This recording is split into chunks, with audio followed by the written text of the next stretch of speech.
Casey here, back at it again with another one. As you can tell, cruising season has started. Got the old girl out. I'll do some maintenance on it now and go for a little cruise. Stick around.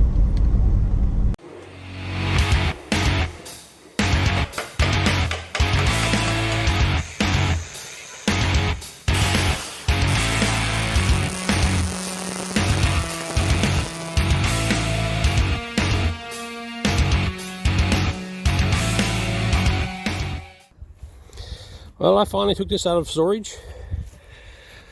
I've been meaning to now, wanting to go through this. I haven't gone through it in a couple of years now. So today I'm going to go through it now and change the oil, put a set of plugs in it, check all the brakes, see if there's anything broke off underneath it. I think I got an exhaust hanger or something let go on it. So I'm going to take you guys along, a little bit of maintenance.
I see the inspector's out. Peanut, get out of it, get out of it. Oh yeah, right on. Jumping all over me car, you nuisance. What you doing?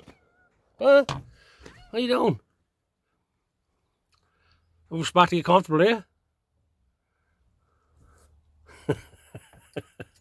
You nuisance, you. Yeah, you are. Alright, I got her jacked up there now to get ready to give her an oil change. For any new people here, this is a 51 Chev Deluxe. Is my daily summer beater, and it's powered by a 267 V8 small block Chevy, and it's got a factory intake manifold on it with a 600 Holley carburetor on it, dual exhaust, turbo 350 transmission, typical stuff, basic hot rod stuff. Front end is front end out of a Mustang 2 or Pinto, whatever it is, right? That was put into the car. And out back there's a Chevy Malibu rear end in it that's been set up to take leaf springs. And that's basically it on that. How to give it a change of plugs with this fella here today. Look, let's get right involved in everything, not you? What are you into? Look, you're rotting there. You're into something. Yeah. You gonna change them plugs for me or what? But anyway, I'm out here by the door doing this today for the simple fact that my shop is full. I had plans of swapping this engine out. Plan to put a LS down in it. I have plans of traveling with this car long distances, and I'm looking for something with a bit more power, and I can probably put like a 4-speed transmission in it because I have plans of towing a camper with it, do some traveling with it. I did a lot of traveling with this car so far. Been to the Moncton Nationals in it, I think 5 times. So, and I drive it every summer. It's parked outside all the time. I don't store it inside. It's not a perfect car. It's a fun driver. If I was to restore this, I'll be in the same predicament with all my other projects, right? This car is far from mint, but it's a really fun car to drive. Let's get that oil changed now. I got the oil all changed. Checked all the front end in it. All that seems to be good. Rack and pinion is the only piece on the front end of this car that I never replaced. So I think it's time to replace it. I'm not going to worry about it. I think I'll get summer out of it. But I'm going to order one for it anyway. It's just a standard power steering rack for a Pinto.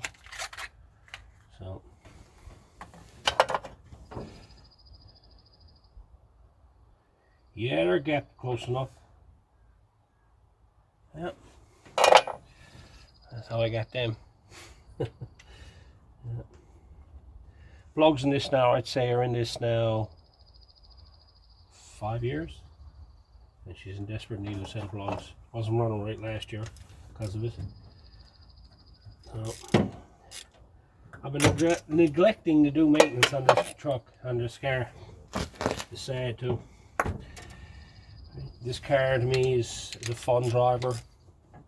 You know, I try to keep the maintenance up on it. Every year I usually haul it in and go right through it. But I was usually heading to Moncton each year, and the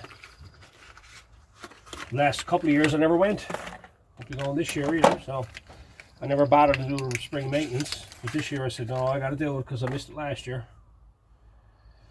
So get some plugs in it now, an oil change. I got a new battery going in it.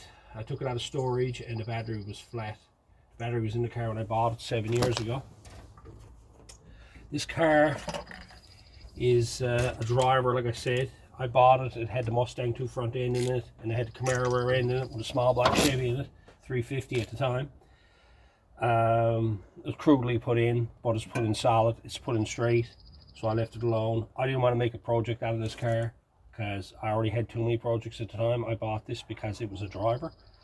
So I just do little changes to it each year and just drive it. I really enjoy it. It's probably one of the most fun cars I've ever had.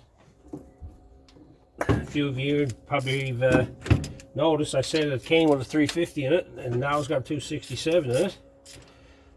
What happened there is that I lost a valve seat. When I pulled apart the motor, that's what I realized was. And she pretty well like dropped the valve. Well, she never dropped the valve. She dropped the, you know, just the valve seat went in it. So she was smoking really bad. So I went on the hunt looking for another 350 to put in it. And I found this 267, which is completely rebuilt at a local machine shop here. And it had a little 327 cam put in it. And you know, it was freshly rebuilt, but it was only a 267. But I wasn't looking for a powerful engine. I was just looking for a nice little runner, and the price was right. I went and done a wheel and dealing and got it for basically little or nothing, so I couldn't pass it up. I was on the way to Moncton. I think it was 2 weeks, or about a week, yeah, about 2 weeks before going to Moncton that I lost the valve. So I just after finished painting the car, and I turned around and lost the motor. So then I had to do an engine swap on it before I went to Moncton. And I finished the engine swap, I think it was, we left on a Thursday, I think it was, to go to Moncton. I think a Wednesday I finished it. I never even drove the car. I loaded all the stuff up in the car and went. People were saying, you know, Tony, you're not going to take a chance on it. Take it for a run, test it out. I said, it's either going to make it or it's not. And it's been 5 years now, and I haven't done much with it. It's a good little engine. It's got no power at all. Won't turn a tire, but it's reliable, and it serves its purpose. I've had you know, cars that could turn tires. I changed the rear end out in it. It had 373s in the back of it, and that's no good for a 3-speed transmission for highway driving. So it's got a little 300s in it now, or 250 gears. I'm not quite sure. I think it might be 272s or something like that now. It's 270 odds. Anyways, the Malibu we're in, it's less than 300s in it. So it idles along on the highway at 100 kilometers an hour at about, I think it's about 1400 RPM, somewhere around there. 1400. So works good. Gets me from point A to point B.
bit rich.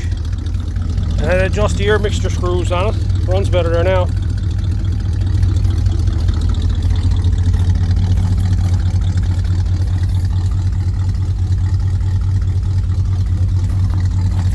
just love that sound.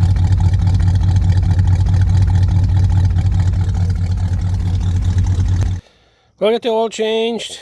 Plugs are changed. Check the power steering fluid. Check the transmission fluid, that was down a bit. And also check the air filter. I gotta get a new air filter for it. Seems a bit dirty, so I gotta go find one of them.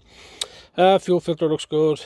Brake fluid is up, topped up, so everything's pretty well done. I adjusted the carburetor. How many of you have noticed this so far? That's just hanging there. Kick down cable. I figured someone's going to say in the comments, how come your kick down? It's not hooked up. That's an old drag racing thing. We usually delete them. I never rigged it up on the carburetor on this one, and I know it's disconnected, so if I go and climb a hill or if any steep, I'll manually shift it down on its own.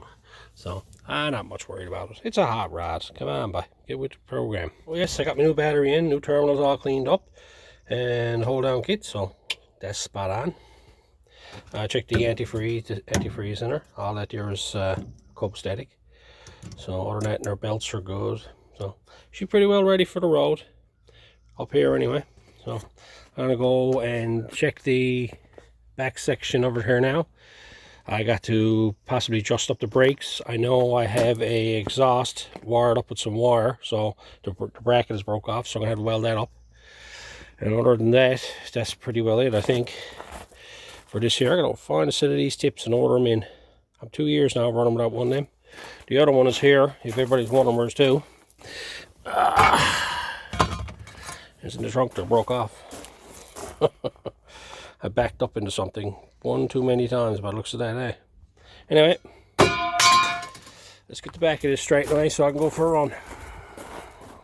I got a garage, and here I am up on the door doing this. I gotta get the welder around to go now shortly. But I'll show you Fitzy's Fabrications at its finest. Look at that. I think there's a story behind that. I think I let go going the mountain one year, and I had to roll a tire wire and I tied it up, and I just never bothered to fix it. So yeah, I can be cruel too, boys. Don't you just love hot rodding? That's what it's all about, boys. All I went and did is I made this little bracket up. What it is the L bracket on the exhaust hanger broke off clean through this cornered edge here, so I can't just weld it on there, so I'm going to clamp this to it onto the bracket and weld it across here to the existing bracket, and then clamp this down with the exhaust, and then I'll weld this back on the exhaust again. I got no clamps on the exhaust system on this because it's all something that'll hook when it's low, so I'll get that welded in now.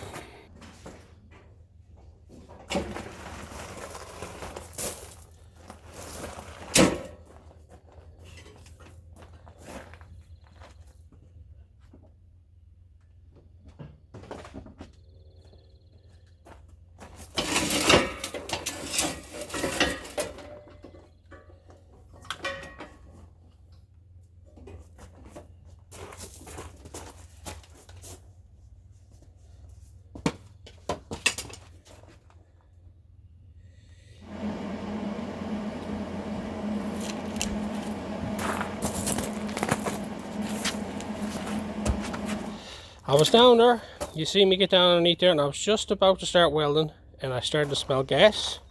I took this out of storage the other day and I filled it up. Look, where I got her up on a slew here. She's leaking out through the neck. Oh my, there's always something. I'm going to jack it up now and see if that'll stop. What I don't be at, what I don't be at. Well, I'm going to wait for all that gas fumes to settle down. I got it all cleaned up there now, and it's lunchtime.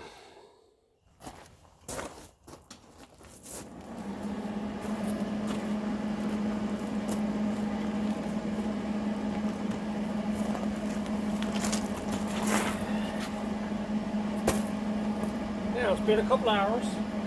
All that's not leaking over here no more. I'm going to weld this up.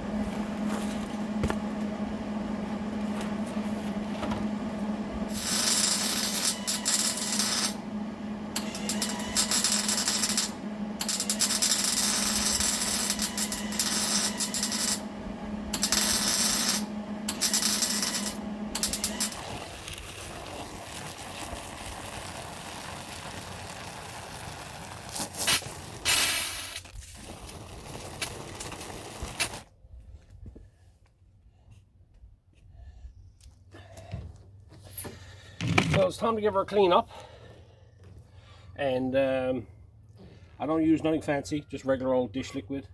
Some will say it's harsh for paint and stuff like that, but if it's harsh for paint, what do you wash dishes with it for? You shouldn't put your hands in it and whatnot.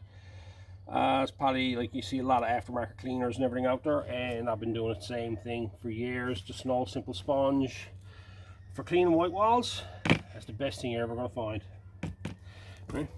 You got all kinds of white wall cleaners and everything out there, and turn down.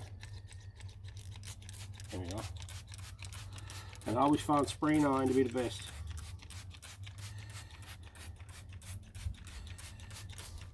Great for cleaning tires. You got all kinds of fancy brand names. You can see the way it's lifting everything off the tire there now. And I got an old sponge with a scrubby on one side. And I'll just scrub the white wall.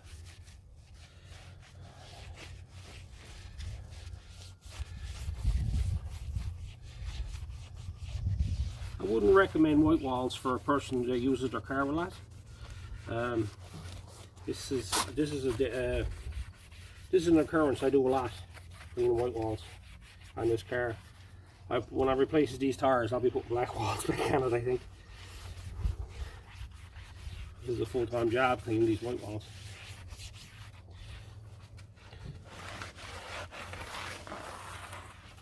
That's all I do.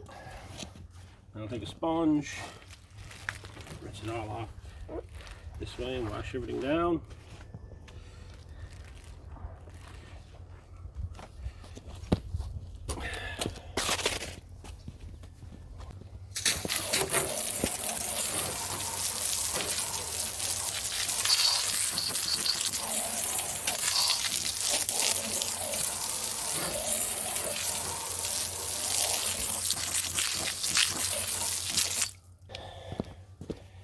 That's all I do to clean white walls.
few grinding discs and everything that I needed.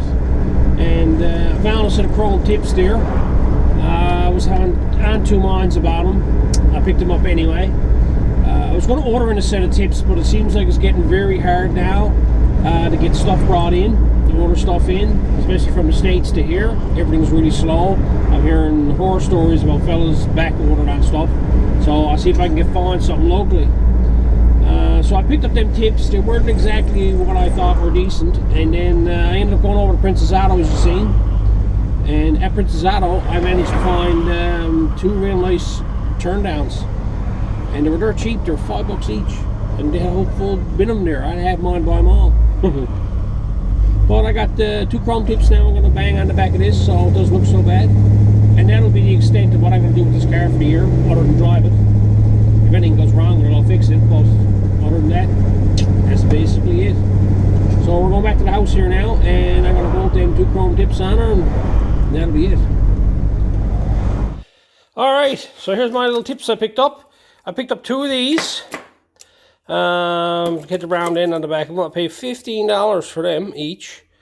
So I was there like, the only thing they had a Canadian Tire that was a chrome tip that looked presentable looking. They had ones that turned on a 90 that went down, but I didn't like them. And then of course they had square ones, and I didn't want none of that stuff, right? But that's all they had closer to it. And then I went over to Princess Auto and I found these. These are a really nice looking shaped pipe. And the funny thing about it, that was $5. $4.99 they were. They had a whole bin of them there. I have mine to buy them all. So I bought a couple of them. There's $10. Them ones there were like $30, so I'm going to bring them ones back. So let's go out now and put them on the car. There what one looks like, just laid in place. That's pretty good there. So there's all clamps there, right? That's the way I had on her. So it's a bit of a different look. So I'm going to screw them on there now. Little tips, they don't look half bad. I'm pleased with that. It looks a lot better than having nothing on it at all. She's been going naked with one tailpipe on her, or one tip on her now for about a year. Time to give her some love. Now, with these chrome tips, you're always got these two screws that hangs down underneath the back of the car when you're driving down the road. I eliminates them, and what I ends up doing is I'll drill two holes in the pipe itself and put a sheet metal screw in there, and then I'll put another one back here, right on the bottom side, because you won't see it when it's on the bottom, see? And that way you won't see this on the go when you're going down the road. There's nothing worse than seeing them two screws hanging down underneath the back of a car. So I'm going to mount that, and I'll show you how I mount it. After it gets one mounted, the trick is getting the other one to look like it. So all I got done is I got a pair of vice grips, put in through it, clamped on, and I'm moving it around there and looking at the distance here and looking at the distance here, standing back and looking at it from side to side. And I think I pretty well got it where it's going to go. Make sure that the angle is right on the bottom, so it's not kicked this way or this way. So I'm going to mount that there now. This is all I done. You can see I got the screw here, and I got a screw here, and I got another one on the other side as well. So there's 3 screws in it. And all the R's are little flat top screws. Like they're really thin screws itself. I like them because like, now you can probably get a nice chrome one or something put there if you want to. I had these and I used them. They're going to be hard to see, so they should be fine. See, and this is the little screw that I use. It's a little sheet metal screw. I have a bunch of them in there. I like them because they're right flat this way and they're hard to see. Hasn't got much of a shoulder on them. Little Phillips head, and they works perfect. All you got to do is drill a 1/8 hole in them, and they'll actually thread themselves into it through the 1/8 hole and then tighten themselves down. Anyway, there you have it. 2 tips are on them. It looks good. Both sides, walking around looking at it. I'm pleased with that. Not bad for 2 $5 tips. But anyway, I had her out today for the first good run. Got her all mechanically sound now, so I can use her for the rest of the season. That's about all the modifications I'm going to do to it. Unless something goes wrong with it, I'll fix it then. Anyway, I'm going to leave this one here. I hope the tips were good. Tip 1, tip 2. And until next time.